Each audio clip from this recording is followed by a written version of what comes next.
Bonjour, c'est Ursule encore. On est le 29 avril 2023.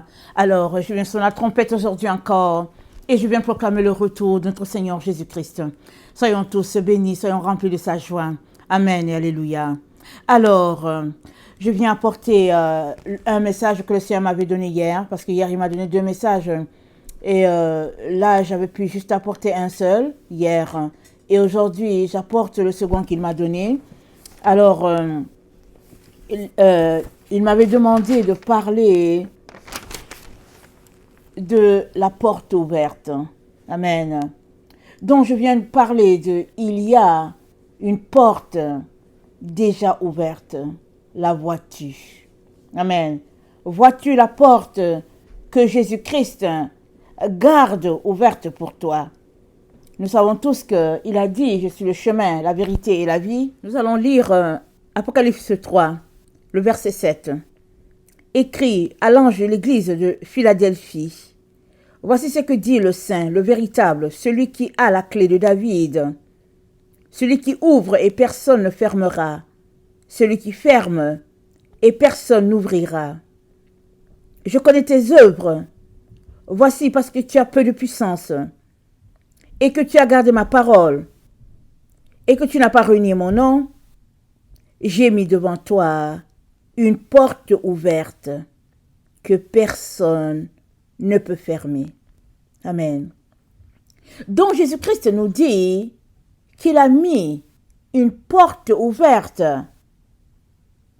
pour l'église de Philadelphie. Alors, l'église de Philadelphie marchait selon les œuvres de Dieu.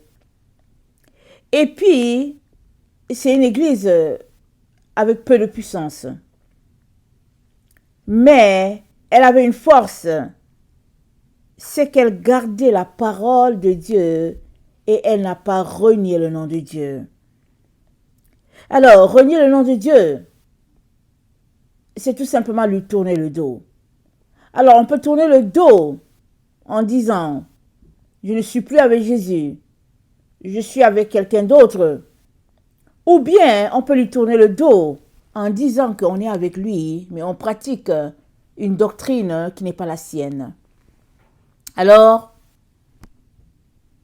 il est donc important de t'assurer que tu es en train de marcher selon ce que Dieu attend de toi. Alors, Dieu dit donc à tous ceux-là qui pratiquent les œuvres de Dieu, qui marchent selon la parole de Dieu et qui n'ont pas renié le nom de notre Seigneur Jésus-Christ, il leur dit, il y a une porte ouverte. Mais la porte ouverte, c'est pourquoi? C'est pour avoir accès au trône de Dieu. Si nous lisons Apocalypse 4, le verset 1, voilà ce qui est dit, voilà ce que l'apôtre Jean nous dit.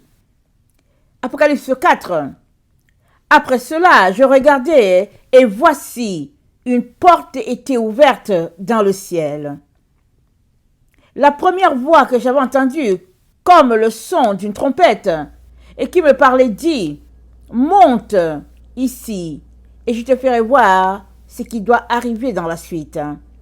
Aussitôt, je fus ravi en esprit, et voici, il y avait un trône dans le ciel, et sur ce trône, quelqu'un était assis. Celui qui était assis avait l'aspect d'une pierre de jaspe et de sardoine, et le trône était environné d'un arc-en-ciel semblable à de l'émeraude.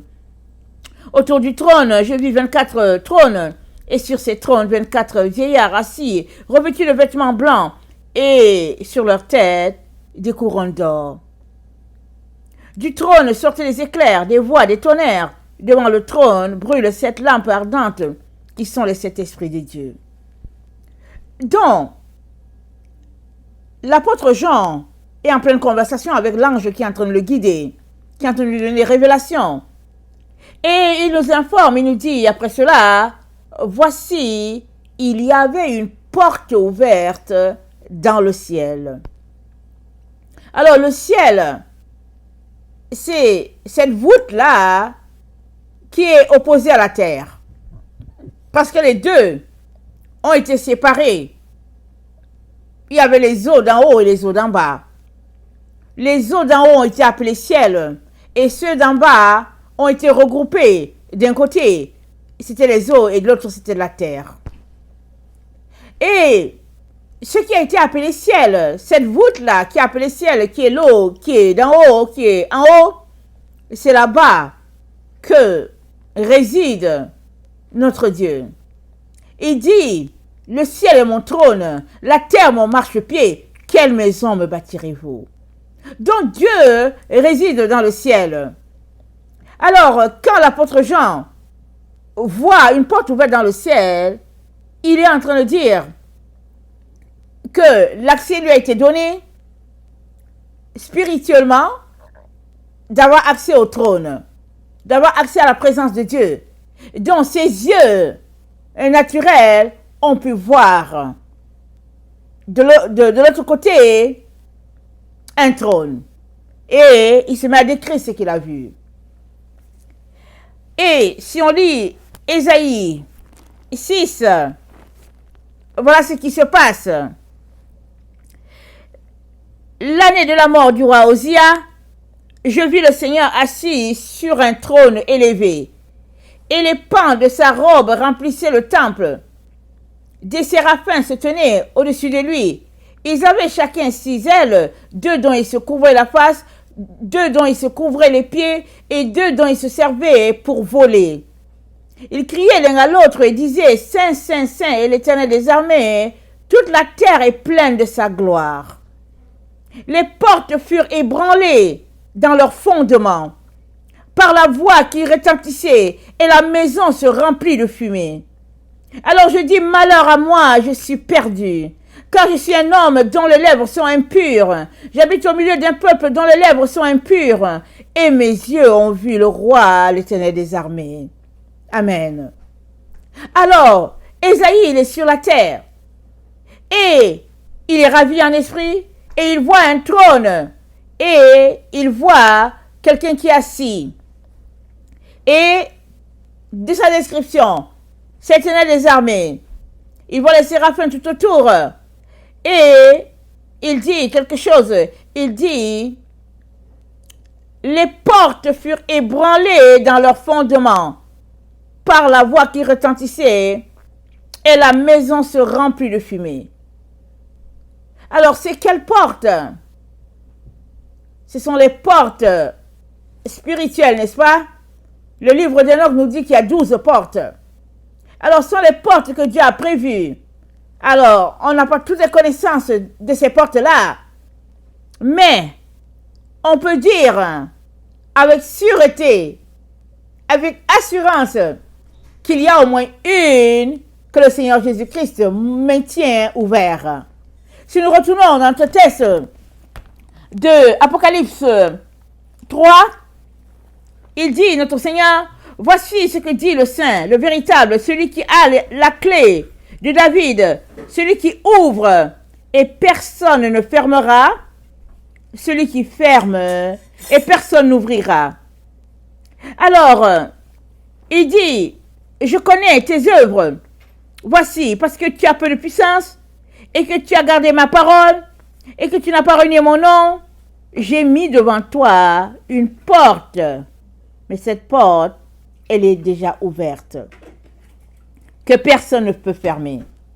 Alors si nous retournons aux enseignements de Jésus-Christ, on a connaissance, on se rappelle que il a dit dans Jean 10 qu'il était la porte.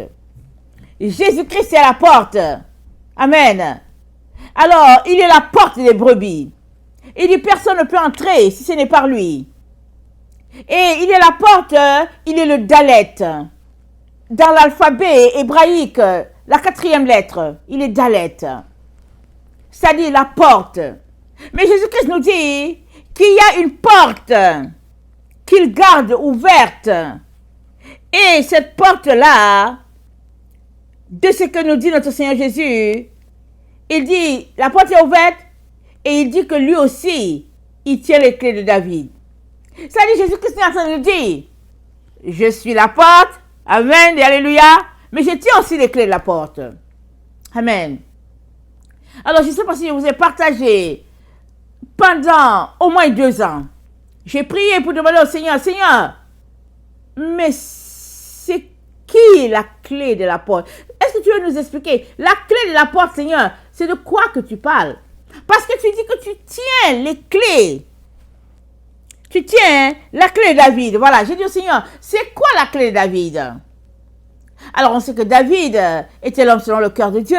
David marchait sur les commandements de Dieu. David est tombé, il s'est relevé. Et puis, quand il s'est relevé, il veillait à ne plus tomber pour ne pas déshonorer Dieu. David passait son temps à louer l'Éternel, à lui adresser des psaumes. Et David, chaque fois qu'il tombait, il se relevait. Il ne se tenait pas loin de Dieu, mais il accourait en direction de Dieu parce qu'il avait péché. Alors, tout de suite, on va dire, ok, la clé de David, c'est de marcher comme David a marché. Aimer la loi, en faire vraiment son joyau, et être toujours dans la présence de Dieu, parce que David, il composait les psaumes, il avait, j'oublie son instrument, il était toujours dans la présence de Dieu, louant le Seigneur, servant le Seigneur. C'est ça que David était. Et Dieu dit, j'ai mis devant toi la porte ouverte. Or, la porte, c'est elle qui porte les clés. N'est-ce pas? C'est sur la porte qu'on met les clés. La porte d'une voiture, la porte d'une maison, et puis les clés d'une voiture. Les clés permettent de démarrer, parce que souvent, s'il n'y a pas la clé de la voiture, la clé ne va pas rouler. Donc, une porte, elle sert, les clés, pardon, une clé, elle sert à ouvrir ou à fermer. Elle sert à passer d'un espace à un autre. Alors, la clé aussi, c'est un élément essentiel ou bien une position essentielle pour accéder à un endroit, pour accéder à quelque chose, au fait de plus, de quelque chose de plus que l'endroit où tu étais. Et puis, aussi, la clé aussi, ça peut être une compétence. On peut te dire, voici la clé pour réussir ta recette de chou-fleur et gratiné. Voilà. Voici les clés pour réussir ta recette de chou-fleur et gratiné. Donc la clé, c'est au fait une aptitude, une compétence. Par cette porte, Ésaïe a vu un trône. Par cette porte, l'apôtre Jean a vu un trône. Par cette porte, Jésus-Christ nous dit qu'il y a possibilité de passer et il nous dit qu'il a les clés.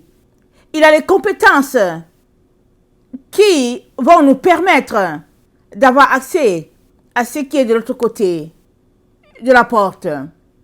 Maintenant, c'est quoi ces clés-là? Alors, si nous lisons Ésaïe 22, en lisant Ésaïe 22, nous sommes informés par l'Éternel des armées au verset 22, Ésaïe 22, le verset 22, Dieu dit, je mettrai sur son épaule, l'épaule du serviteur, la clé de la maison de David. Quand il ouvrira, nul ne fermera.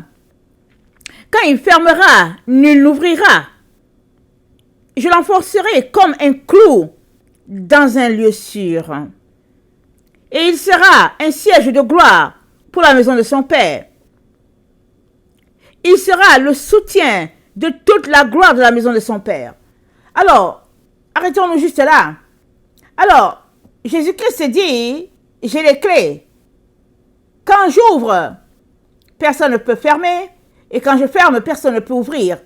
On a l'évidence ici, que le texte ici parle de notre Seigneur Jésus-Christ, n'est-ce pas? Parce que Dieu le Père dit, je mettrai sur son épaule la clé de la maison de David. Et on sait que Jésus-Christ est venu via Marie, et Marie appartenait à la maison de David, et puis son père qui l'a éduqué, Joseph, était aussi de la maison de David.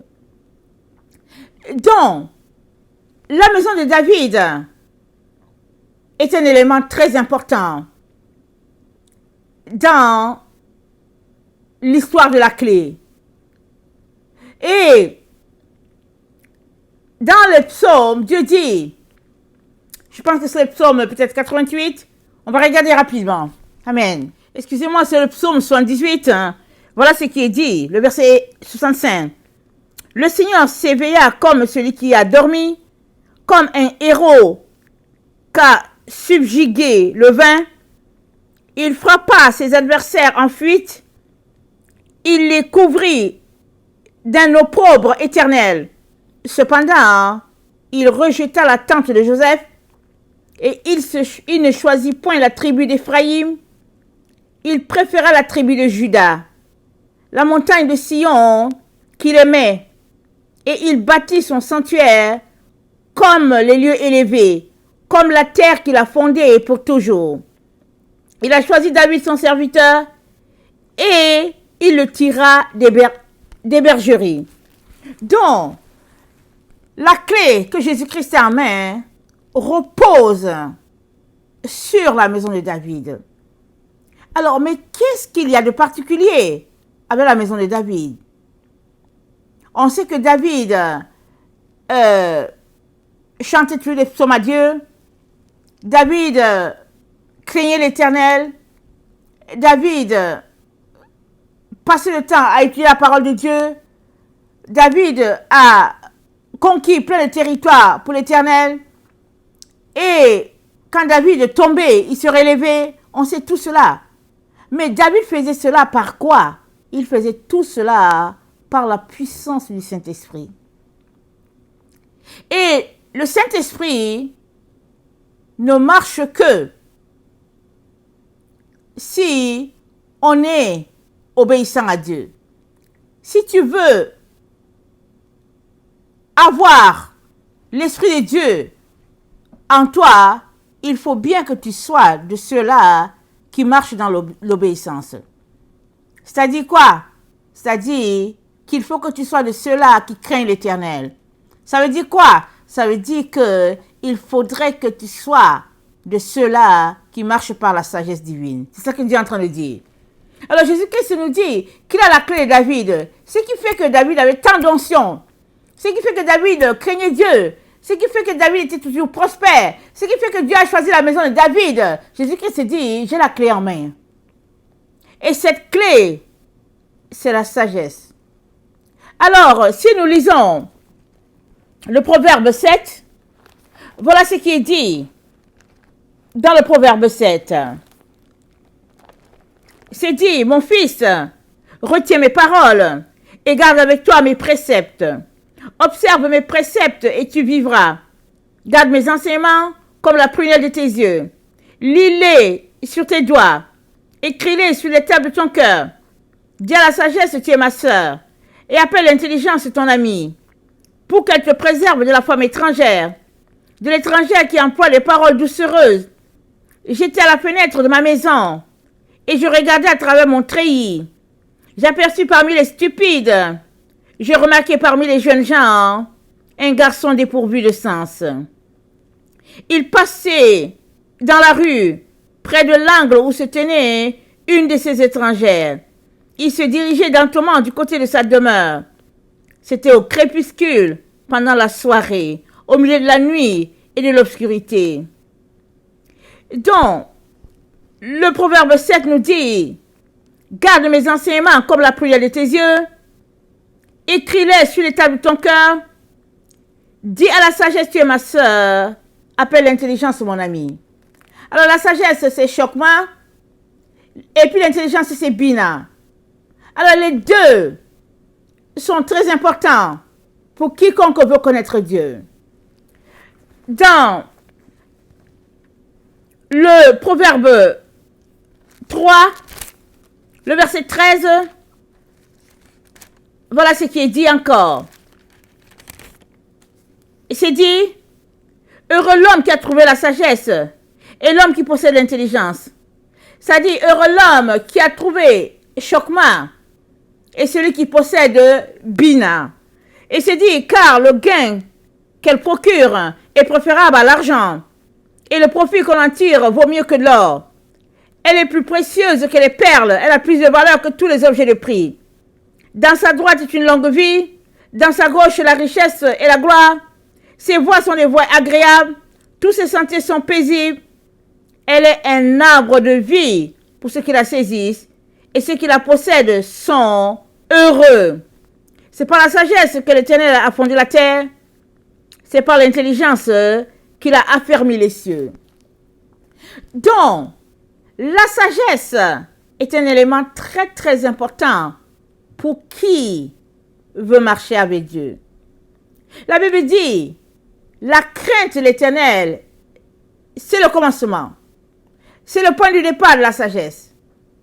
Et de quelle sagesse s'agit-il? Ce n'est pas la sagesse du monde, c'est la sagesse de Dieu. Et la sagesse de Dieu, elle est une émanation de la gloire de Dieu lui-même. La sagesse de Dieu est le souffle de la puissance de Dieu. Elle vient de sa pensée. Elle émane de Dieu lui-même. Dans Proverbe 8, parlant de la sagesse, c'est dit, c'est l'une des premières œuvres de Dieu. L'Éternel m'a créé la première, Proverbe 8, le verset 22. Avant les œuvres les plus anciennes, j'ai été établi depuis l'éternité, dès le commencement, avant l'origine de la terre. Je fus enfanté quand il n'y avait point d'abîme, point de source chargée d'eau. Avant que les montagnes soient fermées, avant que les collines existent, je fus enfanté. Il n'avait encore fait ni la terre, ni les campagnes, ni le premier atome de la poussière du monde. Lorsqu'il disposa les cieux, j'étais là.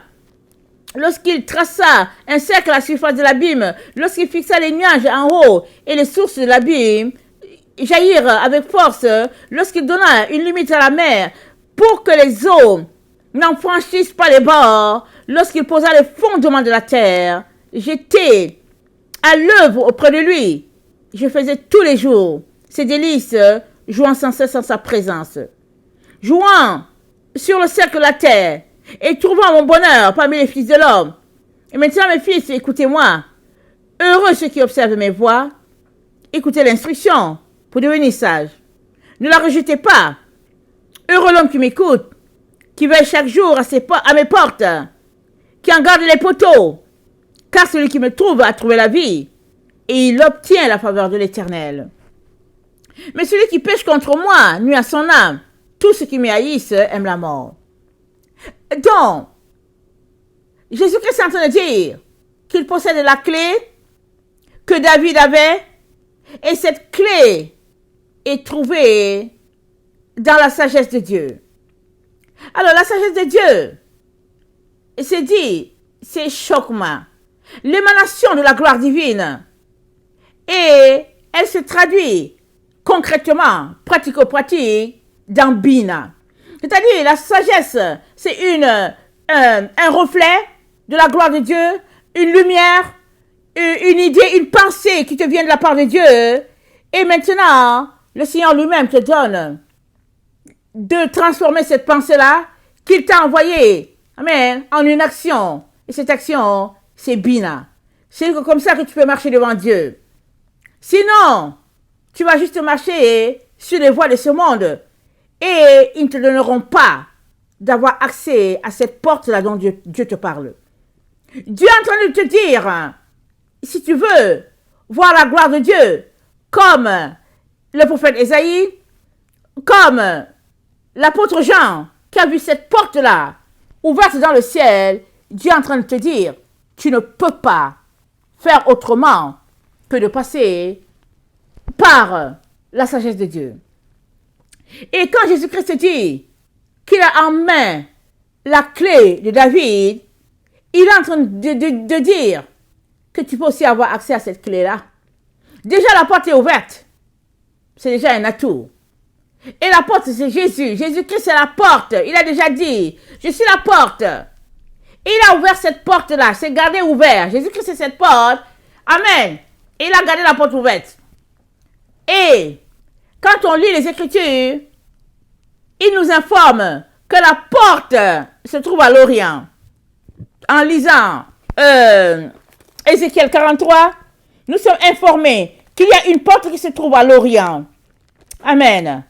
Alors, maintenant, on va lire ça. Ézéchiel 43, il me conduisit à la porte qui était du côté de l'Orient. L'Orient, nous savons que c'est, quand on prend la carte de la Terre, n'est-ce pas? L'Orient, c'est sûr que c'est pas de ce côté-ci. On est du côté de l'Occident, il y a le Sud, il y a le Nord, il y a l'Orient. Alors, il dit, et voici, la gloire du Dieu d'Israël s'avançait de l'Orient. Sa voix était pareille au bruit des grandes eaux, et la terre resplendissait de sa gloire. Alors, la gloire de Dieu, elle vient de l'Orient. On a déjà vu ça plusieurs fois. Elle vient de l'Orient. Donc, la clé que Jésus-Christ a en main nous dirige vers l'Orient. Alors, si nous ne voulons pas la sagesse qui nous vient, ou bien non, attendez, si nous pratiquons une sagesse qui nous vient de l'Occident, du Sud, du Nord, Jésus-Christ est en train de nous dire que la gloire de Dieu, on ne la verra pas. Parce que la gloire de Dieu qu'il a établie se trouve en Orient et il a ouvert une porte de ce côté-là. Ça veut dire que si toi et moi, nous voulons être sauvés, nous voulons voir la gloire de Dieu, il est important qu'on puisse se tourner vers la porte de l'Orient. C'est là-bas que ça se trouve, la gloire de Dieu. Alors, dans Proverbe 1,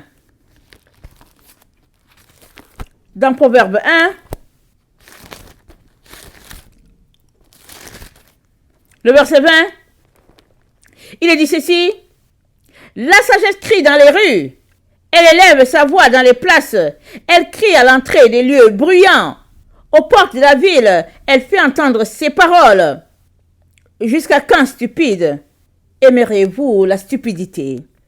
Jusqu'à quand les moqueurs se plairont-ils à la moquerie? Et les insensés haïront-ils la science? Tournez-vous pour écouter mes réprimandes. Voici, je répandrai sur vous mon esprit. Je vous ferai connaître mes paroles. Puisque j'appelle et que vous résistez, puisque j'étends ma main et que personne n'y prend garde, puisque vous rejetez tous mes conseils et que vous n'aimez pas mes réprimandes, moi aussi je rirai quand vous serez dans le malheur. Je me moquerai quand la terreur vous saisira. Quand la terreur vous saisira comme une tempête et que le malheur vous enveloppera comme un tourbillon, quand la détresse et l'angoisse se fondront sur vous, alors ils m'appelleront et je ne répondrai pas. Ils me chercheront, ils ne me trouveront pas, parce qu'ils ont haï la science et qu'ils n'ont pas choisi la crainte de l'Éternel, parce qu'ils n'ont point aimé mes conseils et qu'ils ont dédaigné toutes mes réprimandes. Ils se nourriront du fruit de leur voix et ils se rassasieront de leurs propres conseils, car la résistance des stupides les tue et la sécurité des insensés les perd. Mais celui qui m'écoute reposera avec assurance. Il vivra tranquille et sans craindre aucun mal. Donc voilà, de cette sagesse-là, voilà la clé dont Jésus-Christ parle. David avait cette clé. Marie avait cette clé. La maison de Judas avait cette clé. Une clé où il marchait en respectant les lois de Dieu, en rendant honneur à Dieu, en mangeant d'une façon qui plaisait à Dieu, en faisant attention aux paroles qui sortent de leur bouche, en rendant honneur à Dieu en toutes choses. Voilà comment se comportait la maison de Judas. Voilà se comportait comment la maison de David, se comportait la maison de David. Et quand le temps est venu pour notre Dieu de se révéler à l'humanité, il est venu à travers la Vierge Marie. Et puis encore, on est dans le temps où Dieu est en train de se révéler à l'humanité par son retour. Et il est en train de nous dire, faites comme David, faites comme la maison de Judas. La porte est ouverte, mais la clé, alléluia, c'est de marcher selon la sagesse qu'ils ont empruntée. La sagesse des temps anciens.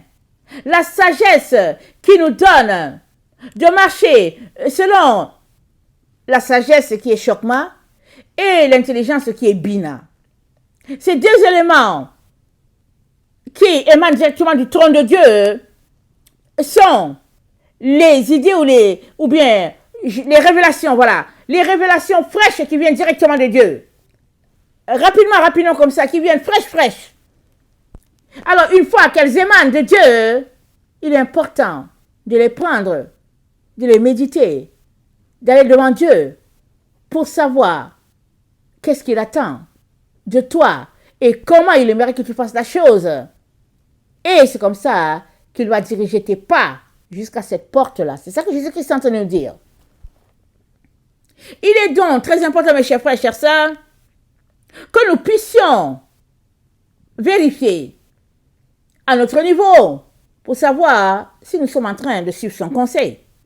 Parce qu'en lisant le proverbe 1 tantôt, il dit, le proverbe 1 nous dit, la sagesse crie dans les rues, je suis dans le verset 20, elle élève sa voix dans les places, elle crie à l'entrée des lieux bruyants, aux portes dans les villes, elle fait entendre ses paroles. Jusqu'à quand, stupide, aimeriez-vous la stupidité? Jusqu'à quand, moqueur, vous plairez-vous à la moquerie? Et insensé, haïrez-vous la science? Tournez-vous pour écouter mes réprimandes. Voici, je répandrai sur vous mon esprit, et je vous ferai connaître mes paroles. Alors, les paroles de Dieu, c'est quoi? Il est en train de nous dire, je vais vous faire connaître mes paroles. Et en ce moment, il nous dit qu'il y a une porte déjà ouverte. Il te demande si tu la vois. C'est ça qu'il est en train de te dire. Il y a une porte qui te donne accès à Dieu sur la montagne. Il te dit ça.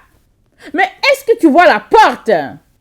Ou bien est-ce que tu es toujours en train de marcher selon les voies des hommes établis sur la terre qui te garderont sur la plaine et te conduiront dans un désert loin de Dieu,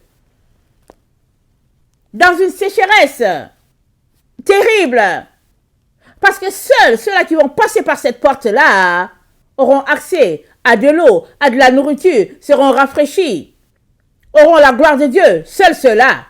Parce qu'ils seront passés par la même porte par laquelle est passé le roi David, par laquelle est passé Jésus-Christ, par laquelle est passé Marie, par laquelle est passé tous ces gens-là qui ont craint Dieu.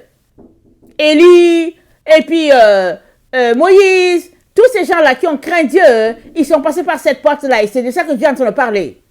Il est donc très important que nous puissions nous arrêter et nous assurer que nous sommes en train de craindre ce Dieu-là et de pratiquer ce qu'il attend de chacun d'entre nous. Que le Seigneur bénisse sa parole et que sa grâce soit répandue sur chacun d'entre nous et qu'en nous vienne cet ardent désir-là d'aller plus loin, de le connaître et surtout d'emprunter cette porte-là. Maranatha, Jésus revient. Amen.